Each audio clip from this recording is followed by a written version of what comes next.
ஒரு எஃப்ஐஆர் போட்டிருக்காங்க. தமிழகமே அதை வந்து கிட்டத்தட்ட கொண்டாட்டத்துல வச்சுக்கக்கூடிய அளவுக்கான எஃப்ஐஆர் தெரிஞ்சிருக்கும். KN நேரு அவர்கள் மேல பதியப்பட்ட எஃப்ஐஆர்.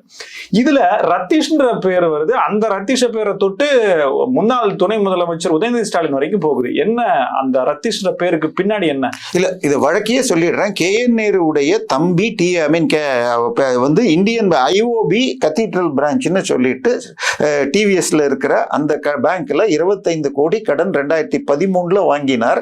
2021 23 கடன் பாக்கின்ற வட்டி கட்டிட்டு வந்திருக்காரு. ஆனா பிரின்சிபல் கட்டாம வட்டியும் கடனுமாக 23 கடன் 20 கோடிக்கு மேலேயோ என்னமோ போச்சுன்னா CBIக்கு போகணும். ஸோ பேங்க் CBIக்கு கொடுத்திருந்தார்கள். FIR இருந்தால்தான் ED உள்ள வர முடியும். ஸோ ED உள்ள வந்து TVH குழுமம் எல்லாத்துலயும் போய் ரெய்டு பண்றப்ப திரு KN நேருடைய தம்பி TVH MD உடைய PA உடைய மொபைல் லேப்டாப்களில் 3 விதமான குற்றங்கள் கண்டுபிடிக்கப்பட்டது. ஒன்று ஜாப் ஃபார் ஸ்கேம்.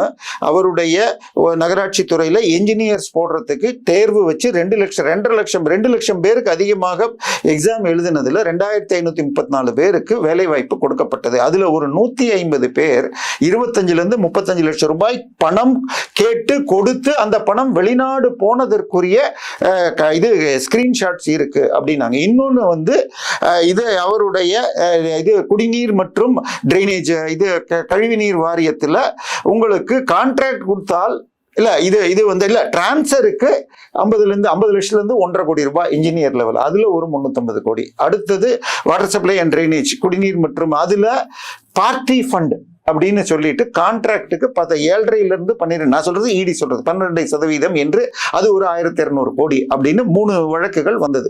இதுல இந்த பார்ட்டி ஃபண்டை லிங்க் பண்ணினால் அது முதலமைச்சரும் அன்றைய துணை முதலமைச்சரும் இவரும் தான் இன்வால்வ்டும்பாங்க. இதுல ரத்தீஷ் பேர் எப்படி வந்ததுன்னு நமக்கு தெரியல.